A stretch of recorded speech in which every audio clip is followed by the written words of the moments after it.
আসসালামু আলাইকুম। সুপ্রিয় শিক্ষার্থীবৃন্দ, আজকে আমি থিম ডেভেলপমেন্টের কাজ শুরু করতে যাচ্ছি। তো আজকে প্রথম ক্লাসে আমি দেখাবো কিভাবে থিমের কাজটা শুরু করতে হয়। তো তাহলে শুরু করি। এখানে আমরা আমাদের যে ড্যাশবোর্ডটা আমরা যে ওয়ার্ডপ্রেসটি ইনস্টল করেছি সেটির যে ড্যাশবোর্ড সেটি এখানে তোমরা দেখতে পাচ্ছ। তো এখান থেকে আমরা যদি অ্যাপিয়ারেন্সে যাই তাহলে আমরা দেখতে পাবো থিম নামক একটি মেনু রয়েছে। সেখানে ক্লিক করলে খেয়াল করো একটু যে এখানে তিনটি থিম দেখা যাচ্ছে। আর এখানে প্লাসে ক্লিক করলে আরো নতুন নতুন নতুন থিম যুক্ত করা যাবে।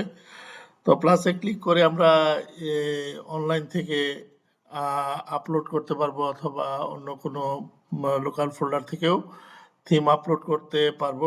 এখানে অনেকগুলো থিম দেখাচ্ছে যে এগুলো আমরা ইচ্ছে করলে এখানে আপলোড করতে পারবো। তো আমরা এর আগেও দেখিয়েছি যে আমাদের যখন আমরা একটি ওয়ার্ডপ্রেস ফ্রেশ ইনস্টল করি তখন তিনটি থিম আমাদেরকে ফ্রি দিয়ে থাকে। তার মধ্যে একটা 2025, 2024, 2023।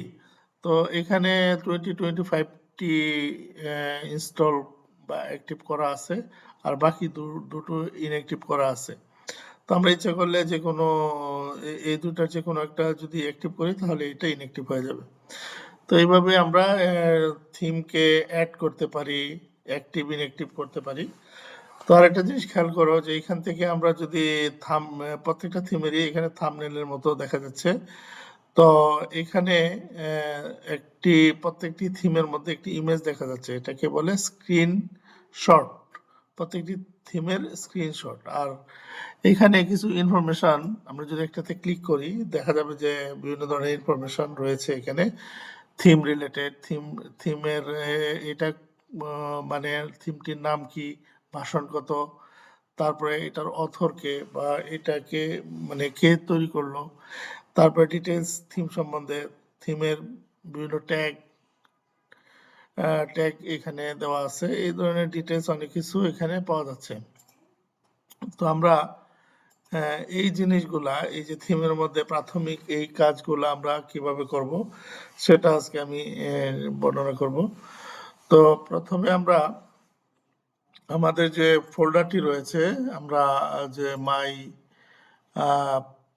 ওয়েবসাইট নামে যে ফোল্ডার আমরা ওয়েবসাইটটি আমরা htdocs-এ রেখেছি সেখানে যাব। সেখানে যাওয়ার পরে কন্টেন্টসে যাব, ওয়েব কন্টেন্টসে যাওয়ার পরে আমাদের যেতে হবে থিমসে গেলে এখানে আমরা এই তিনটি থিম এতক্ষণ আমরা ড্যাশবোর্ডে দেখেছি, সেই তিনটি থিম এখানে দেখা যাচ্ছে।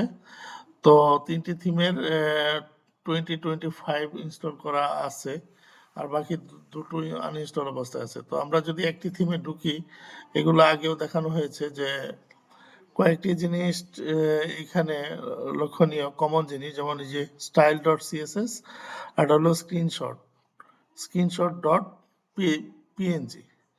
style.css এর মধ্যে মূলত থিম রিলেটেড তথ্য থাকে, থিমের নাম কি হবে, থিমের অথরকে, থিমের বর্ণনা, তারপরে থিমের ট্যাক্স ডোমেইন, এই জিনিসগুলা কমনলি সব থিমেই থাকে। এই style.css ফাইলের মধ্যে এই ইনফরমেশনগুলা ওই style.cs ফাইলের টপে থাকে কমেন্টস এর মধ্যে। তো এগুলো যদি এটা দিতেই হবে, এটা মাস্ট দিতে হবে, তা না হলে থিমের যে কি নাম ওয়ার্ডপ্রেস জানবে না, ওয়ার্ডপ্রেস সেই যদি না জানে সে শো করবে না।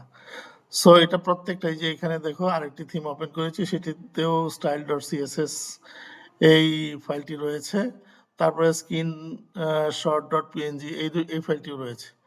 আরেকটিতে যাই, সেটিতেও একই অবস্থা, এই দুটো ফাইল রয়েছে। তো যাই হোক, আমরা মূলত থিমটা হলো কি আমাদের ডিজাইনটা, আমরা যে আকৃতিতে আমাদের পেজগুলোকে দেখতে চাই, বিভিন্ন রকমের পেজ, আমরা যদি নিউজ পেপার সাইটে যাই বা বিভিন্ন আমাদের প্রতিষ্ঠানের সাইটে যাই, সব পেজের সাইজ কিন্তু একরকম না। মৌলিক জিনিস একরকম থাকতে পারে, ভিতরে কন্টেন্টগুলো বিভিন্নভাবে উপস্থাপিত হয়। তো সেইগুলা কোন পেজে কিভাবে উপস্থাপিত হবে এই জিনিসগুলা নির্ধারণ করে হলো থিমের মাধ্যমে। আর থিমটা আমাদের মানে এটা আমরা নিজেরা আমাদের মতো করে তৈরি করে নিতে পারবো। সেটা ব্যবহার করে ওয়ার্ডপ্রেসে আমরা মূলত কন্টেন্টগুলাকে থিমের মধ্যে আপলোড করি, যা আমরা ওয়েবসাইটকে যখন ব্রাউজার দিয়ে ওপেন করি সেটা দেখতে পাই। তো আজকে আমি তাহলে শুরু করি। প্রথম কাজ হলো আমাদের থিম, আমরা একটা ফোল্ডার তৈরি করব। ফোল্ডার আমি এখানে একটি তৈরি করে রেখেছিলাম, তাও আমি আরেকবার নতুন করে করি। আমি যাচ্ছি থিমের ভিতরে, থিমের ভিতরে গিয়ে নতুন একটি ফোল্ডার তৈরি করি। ফোল্ডারের নাম দিলাম আঞ্জাম ল্যাবস, নাম দিলাম।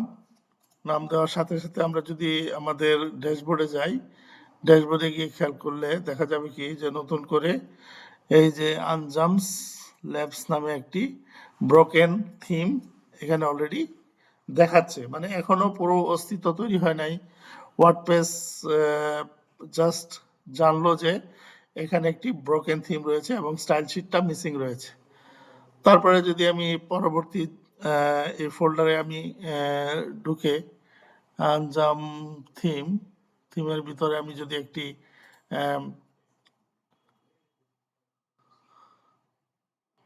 ফাইল ক্রিয়েট করি,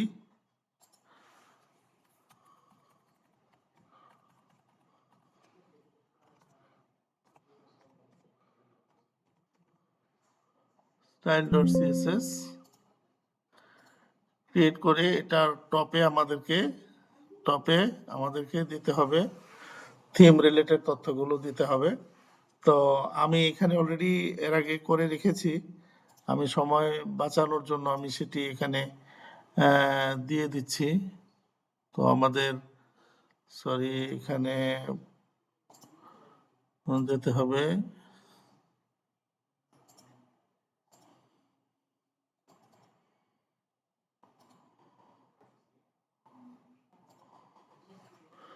এখানে আমি ডিটেলস তথ্যগুলো আগেই তৈরি করে রেখেছি, আমি জাস্ট কপি করে নিয়ে এটা বর্ণনা করছি।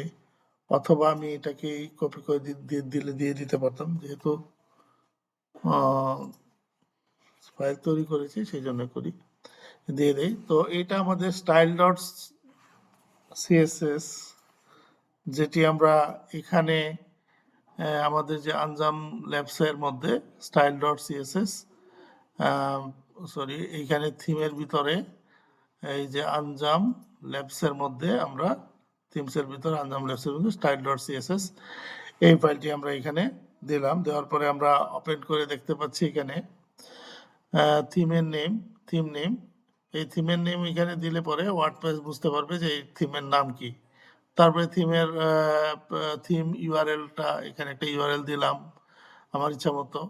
এটা এই থিম নেমটা বাদে বেশিরভাগ জিনিস এখানে অপশনাল, তবে এইগুলো দিলে পরে আমাদের ওয়ার্ডপ্রেস থিম সম্বন্ধে ডিটেলস ধারণা লাভ করতে পারে এবং কম্পাইল করতে সহজ হয়।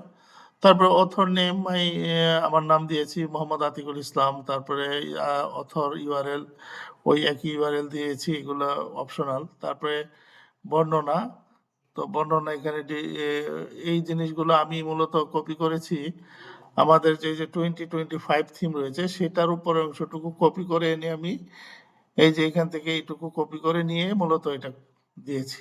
তাহলে আমাদের এইটা কিভাবে আমরা মনে রাখবো সেটা মানে নিয়ে দুশ্চিন্তা করার কোনো কারণ নাই। আমাদের মনে রাখলেই হবে যে আমরা ওই অন্য থিম যেটা আমাদের ফ্রি দেওয়া আছে সেই থিমের টপ অংশটুকু এখান থেকে এই পর্যন্ত কপি করে নিয়ে আমরা জাস্ট আমাদের মতো করে পরিবর্তন করে নিব। যেমন এখানে রিকোয়ার্ড অ্যাটলিস্ট 1 এটা জাস্ট একটা ভাষণের আমরা এইভাবে দিলাম যে 1.0.0, যেহেতু শুরু করছি কোনো আপডেট নেই এই জন্য। তো ছোটখাটো আপডেট হলে আমরা এখানে এটা চেঞ্জ করব, বড় ধরনের আপডেট হলে এটা চেঞ্জ করব, এইভাবে আস্তে আস্তে ভাষণ বাড়বে। আর বাকি এইগুলো ওখান থেকে কপি করাই আনা, এগুলো চেঞ্জ না করলেও চলবে। ভাষণটা এখানে আবার এই যে 1.0.0 দিলাম। তারপরে লাইসেন্সের ইনফরমেশনগুলো ওখান থেকে নিয়ে আসা হয়েছে। আরেকটি সবচেয়ে বড় ইম্পর্টেন্ট জিনিস সেটা হলো এটা টেক্সট ডোমেইন। এটা দিয়ে এটা আমাদের বিভিন্ন জায়গায় ফাংশনে পরবর্তীতে কাজে লাগবে। এই জন্য আমরা টেক্সট ডোমেইনটাও আমি আনজাম ল্যাবস দিছি। এটা মনে রাখতে হবে, এটা ইম্পর্টেন্ট টেক্সট ডোমেইনটা। আর বাকি ট্যাগগুলো ওখান থেকে কপি করে নিয়ে আসা। তো আমার এইটুকু আমি কপি করে এডিট করার পরে আমার এখন একটা থিম মোটামুটিভাবে তৈরি হয়ে গেল। থিমের যে প্রাথমিক ইনফরমেশনগুলা আমাদের নিয়ম অনুযায়ী দেওয়া দরকার stylesheet.css এ, সেটা আমাদের এই কাজটা কমপ্লিট হয়ে গেছে। এটা কিন্তু এই কাজটুকু কিন্তু ভাইটাল। এইটুকু না দিলে কিন্তু ওয়ার্ডপ্রেস চিনবে না এই থিমের নাম কি বা থিমটা কি। তো আমরা যদি এখন আমরা ড্যাশবোর্ডে যাই, যে যদি আমরা একটু খেয়াল করি, তাহলে দেখতে পাবো কি যে আমাদের একটি থিম তৈরি হয়েছে এবং সরি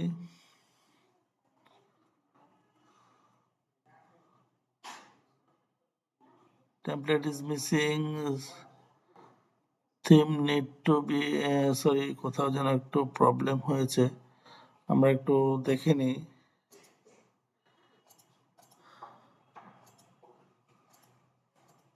আমরা style.css এর আগে আমাদের আরেকটি ফাইল দেওয়া দরকার ছিল, সেটি হলো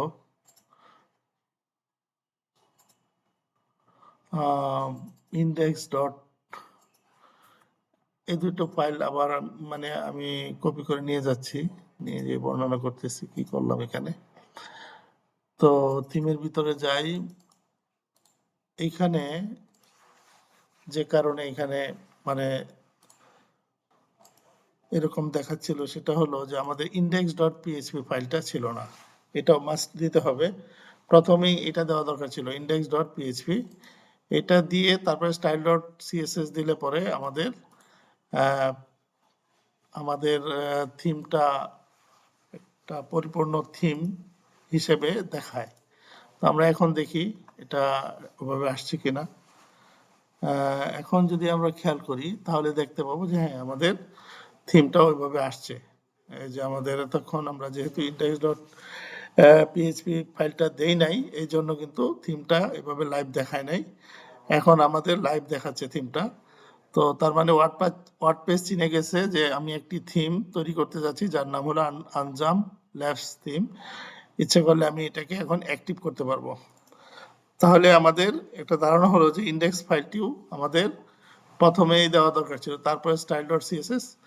এখন আমি দিব হলো, এখানে একটা জিনিস খেয়াল করো যে আমাদের কিন্তু এই যে স্ক্রিনশটটি এখানে না থাকার কারণে এখানে একদম মানে কোনো ব্যাকগ্রাউন্ডে কিছুই নেই এরকম দেখাচ্ছে। আমরা এখানে ডিটেলসে ক্লিক করলে আমরা কিন্তু এখানে থিমের নাম কি, থিমের ভার্সন কত, অথর কে, তারপরে বর্ণনা, এগুলো দেখতে পাবো। তাহলে আমরা এখানে যাই যে আমাদের স্ক্রিনশটটা আমরা দিয়ে দিই এখানে। তো স্ক্রিনশটটাও এখানে আছে, আমি এখান থেকে আবার এনে স্ক্রিনশটটি